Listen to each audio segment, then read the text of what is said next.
Hi, Instagram. Hi, Facebook.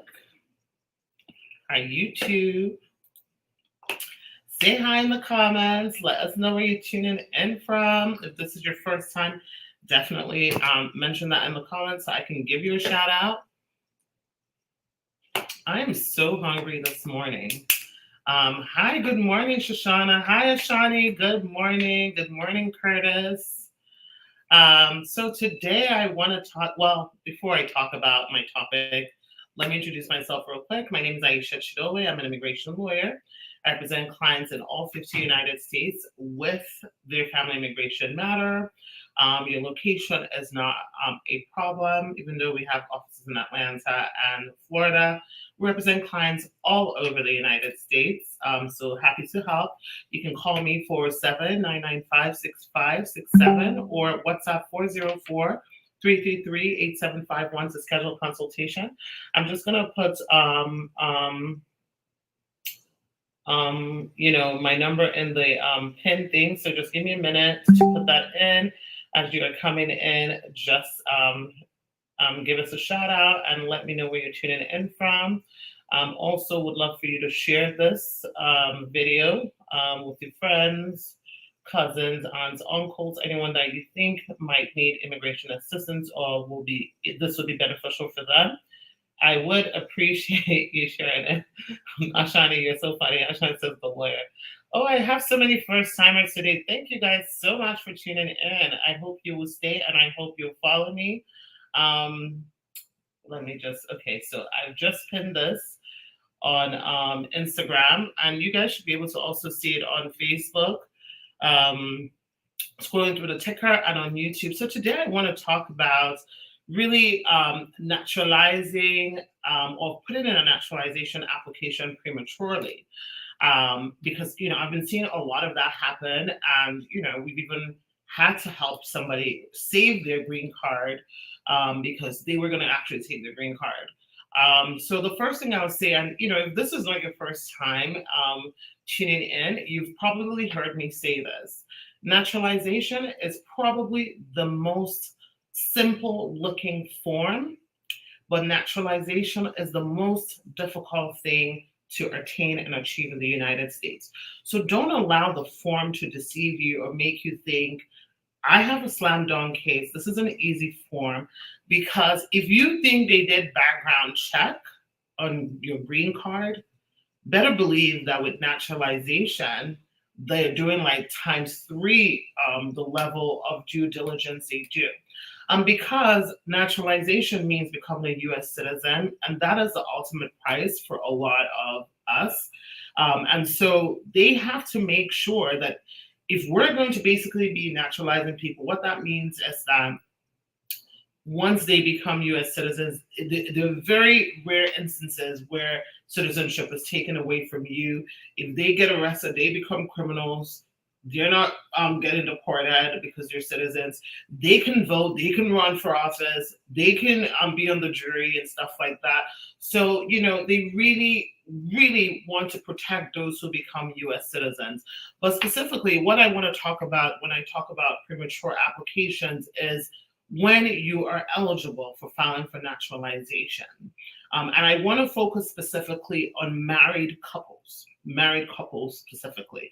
If you're not married, you file for naturalization at the 5-year mark, you can show that, as long as you can show that of those 5 years, 2.5 years, you've been in the United States and not outside the country, and then you've, obviously established the US as your home base. You want to also show that you filed taxes for the last 5 years, that you're paying all child support. This is applicable to both men and women. So it's not just men. If you're a woman and your child is under 18, and they're not in your custody, you better have a child support arrangement of how you take care of that child, or an agreement with the father of how that child is taken care of.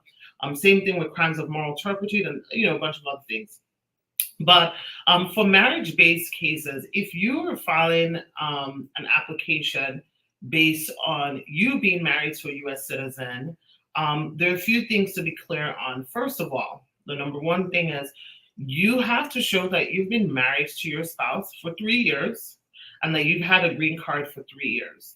So what I mean when I say 3 years, 3 years is just the logical explanation, but really you can put in your application as early as 2 years and 9 months, basically 90 days before the 3-year anniversary.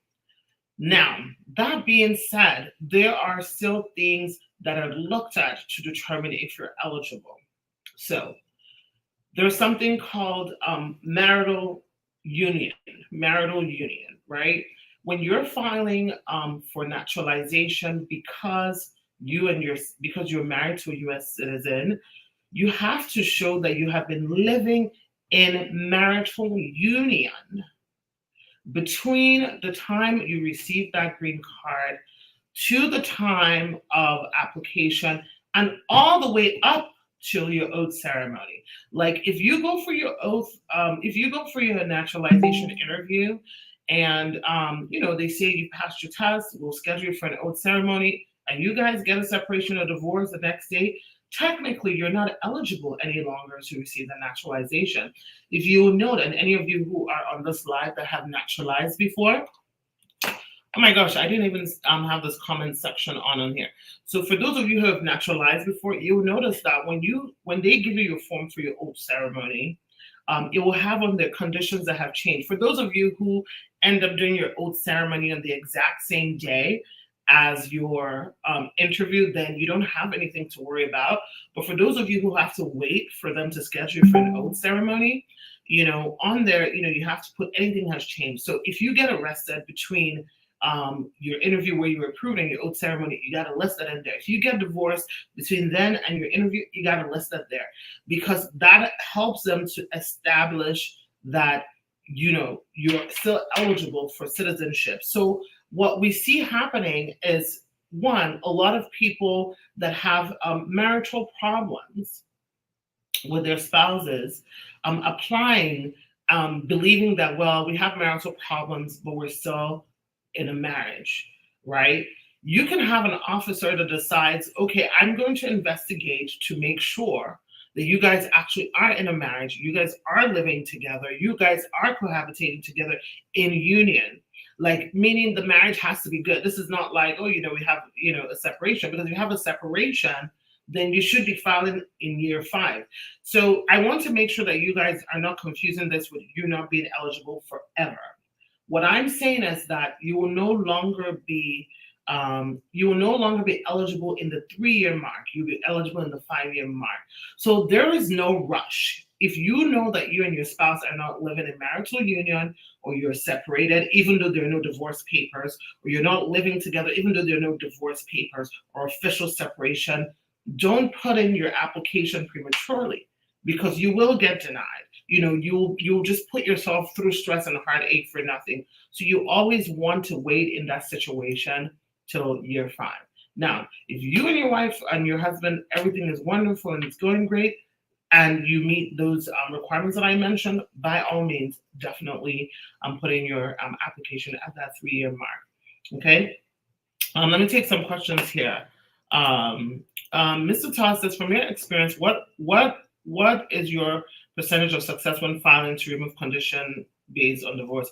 My percentage, me personally, my percentage is 100%, and I can say that proudly, because if you qualify, because as some people I'm sure on here that have consulted with me, if you do not qualify for something, I am not going to take your case, because my goal when I take a case is to win.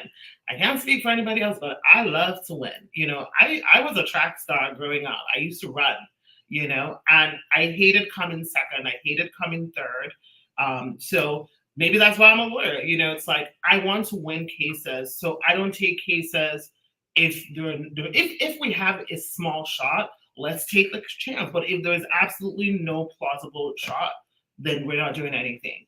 So, but that being said, a percentage of winning cannot be determined by your lawyer, okay?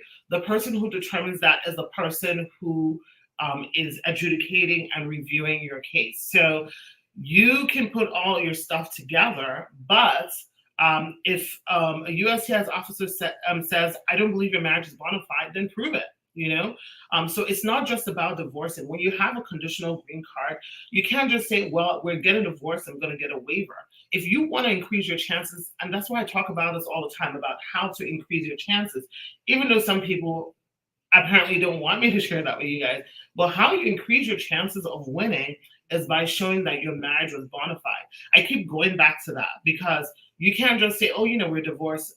I'm gonna file for removal of condition on the basis of divorce. Oh, my wife is abusive, or my husband is abusive. I'm gonna file for removal based on that, because you still have to show that even though those things happened, that your marriage was actually a bona fide, legitimate marriage. With conditional removals, they are looking at evidence after you got the green card.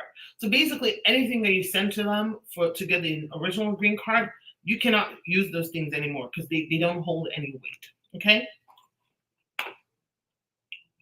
Okay, so let me, oh my gosh, so many questions. Let me see where to start from. Hi, Miss Williams, tuning in for the first time from Houston. Monday Brown from Indianapolis. Hey, hey, Namal from Jamaica. Thank you so much for tuning in. Maxwell says, I really need your help. I love to help you. My number is right there, 47995-6567. Call us. Let's see if it's something that we can help you with, and I'll be happy to help you. Chef Pascal says, good morning to you. Best lawyer in the world. How are you doing today? I am doing awesome. I have a pesky headache, but pushing through. Hi, Everblast from Panama City. Let's see who else we have here.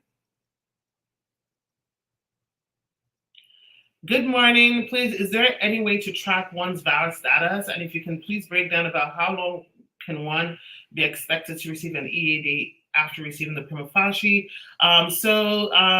A prima facie does not determine whether or not you're going to receive an EAD. They're not even connected at all. A prima facie determination is basically saying that you've met the preliminary requirements to be classified as a valid victim. An EAD comes depending on what you filed for. If you filed for an adjustment of status with an I-765, then you would get an EAD. Typical time frame for that is anywhere from 5 to 9 months. Y'all, we've been seeing people get work permits in 2 months, 3 months, 4 months, 5 months in the last 2 months. I am truly, truly hoping this is normal. I still have to tell you guys what their window is because they won't allow us to do any inquiry, but I really think the tide is shifting. I really, really do. And so we're really seeing majority of the people between 4 to 5.5 months. That's what we're seeing. So let's pray that that's what happens.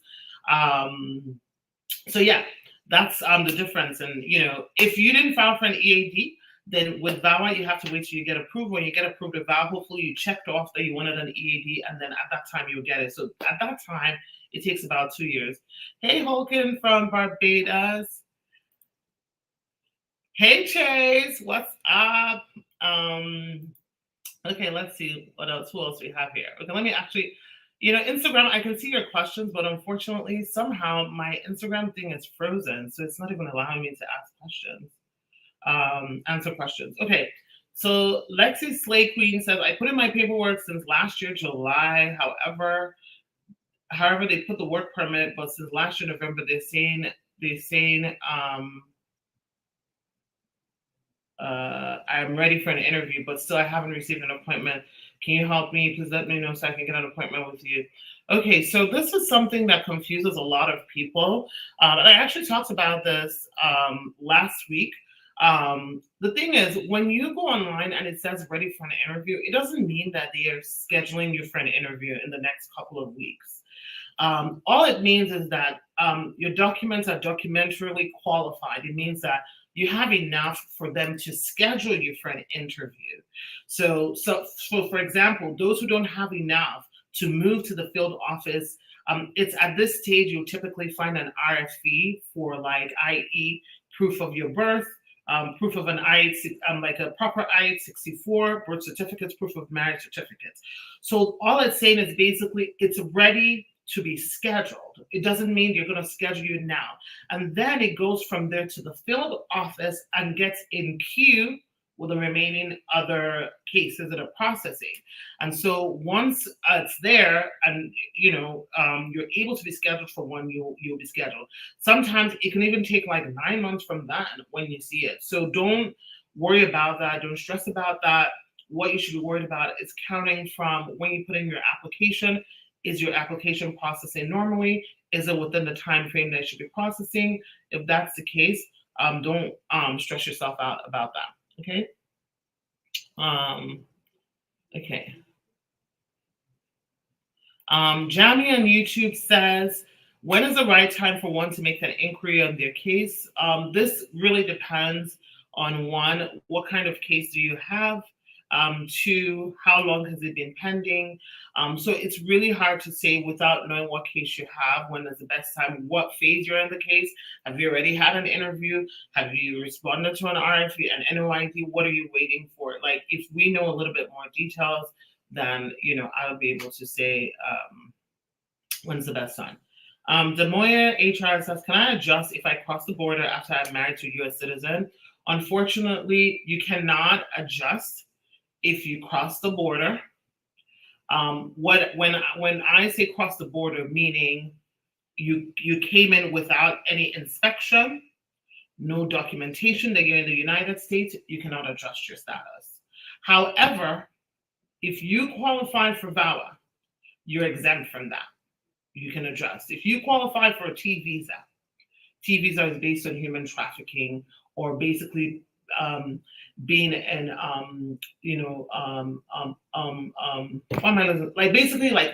like human trafficking, like forced labor and things like that. In that case, you be qualified. You could qualify whether or not you cross the border. Another example is a U visa. With a U visa, you have to show that you've experienced some form of violence, right? And that you've cooperated with the police officers or the prosecutor, and that you're willing to continue to do that.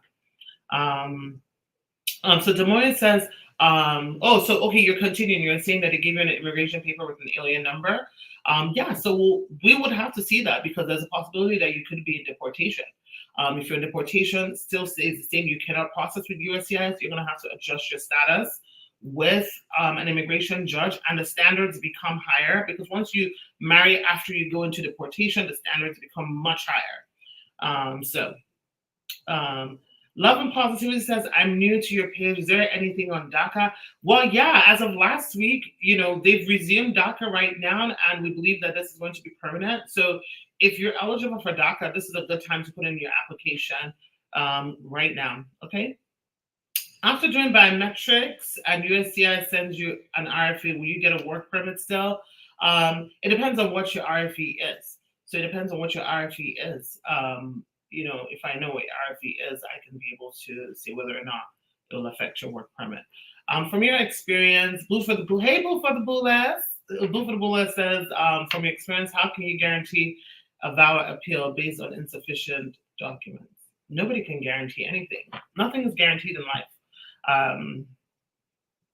Okay. Can you travel overseas when you get the I-130 paperwork? What do you mean by that? So you live here in the United States. If you live here in the United States and you file an I-130 with an I-485, you can't travel without a travel permit. Once you get your travel permit, you can travel.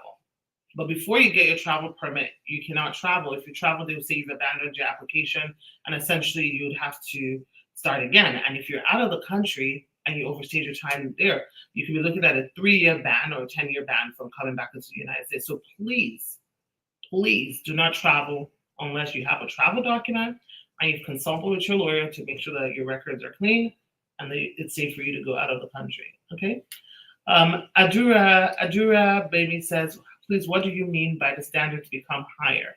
Okay, what I mean when I say the standards become higher is this.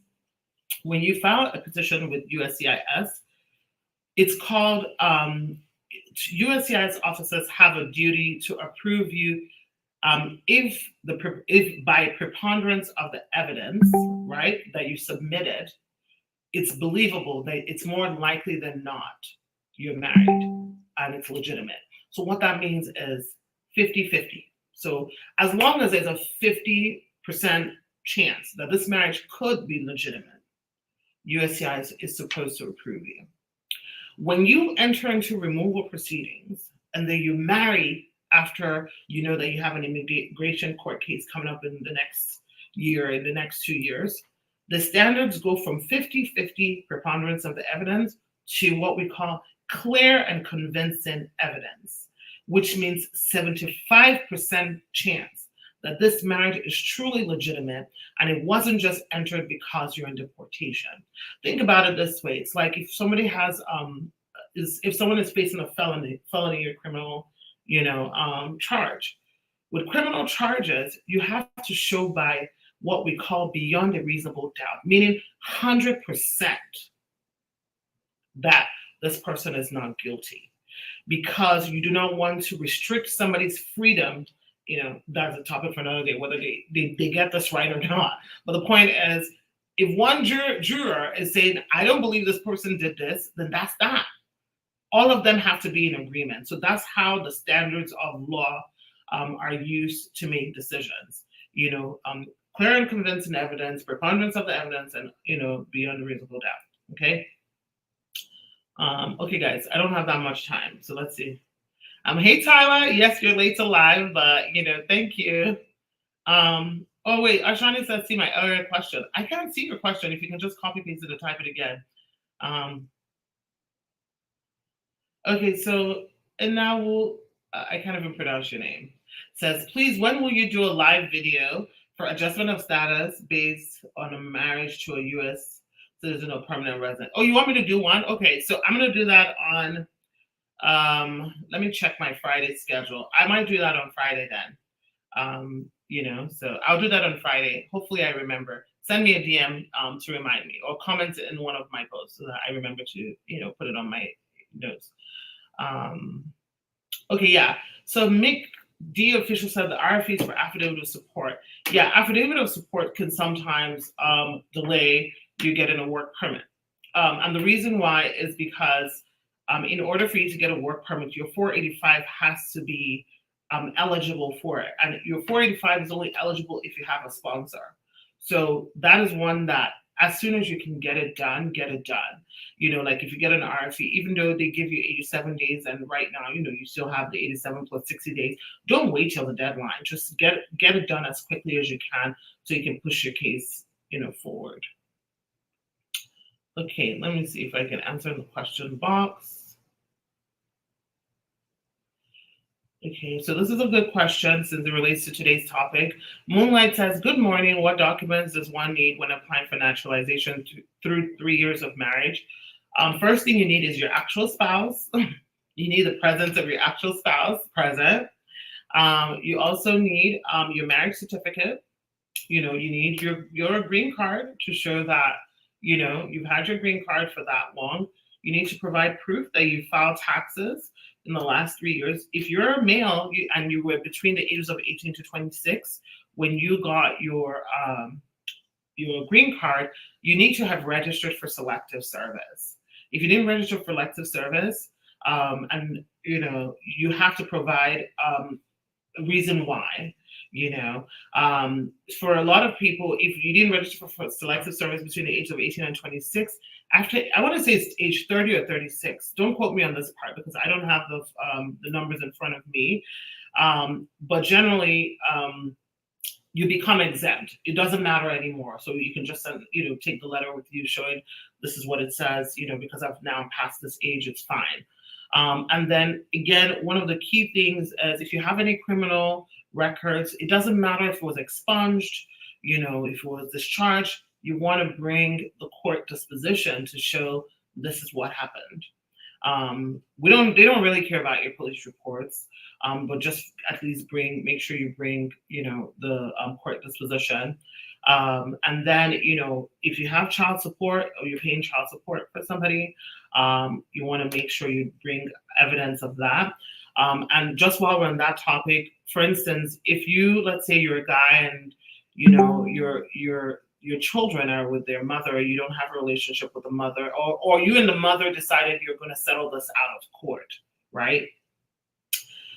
What will be good is a letter from your spouse saying basically, not your spouse, your baby's mother, basically saying that this is how much you contribute monthly, and that you are and that your baby mother is in agreement with the contribution, and that you've contributed all the time. And then obviously she has to notarize it. And usually most offices will ask you for their contact information.